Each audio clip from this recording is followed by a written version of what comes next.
नमस्कार, श्री स्वामी समर्थ. मी सोनाली, तुमचं सोनाली लाईफस्टाईलमध्ये आज परत एकदा स्वागत करते. कारण की आज आहे श्री स्वामी समर्थ महाराज यांचा प्रगट दिन. सकाळचे सगळे कामं आवरून मी निघाले होते मंदिरात, कारण की तिथे स्वामी समर्थांचं मंदिरामध्ये मलाही अभिषेक करायचा होता. रुद्राक्ष सोसायटीमध्ये इतकं सुंदर असं मंदिर आहे आमच्या इकडे, की तिथे जाऊन पूर्ण असं मन प्रसन्न होऊन जातं. आज सकाळची गर्दी चांगलीच होती, पण मीही तिथे नंबर लावून फटाफट दर्शन घेतले.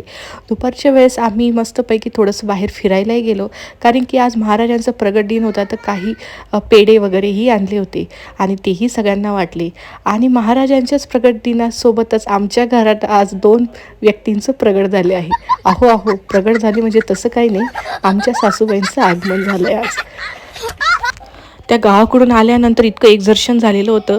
इतक्या वेळ झोपल्या, संध्याकाळचे 7:30 वाजले. आम्ही सगळे त्यांना उठवतो, पण ते काय उठायला तयार नव्हत्या. सगळे हसतही होते आम्ही. आणि संध्याकाळच्या वेळेस सगळ्यांनी आम्ही आरती केली, कारण की आज महाराजांचा प्रगट दिन होता. शिरा केला आणि सगळेजण मिळून आम्ही आरती केली.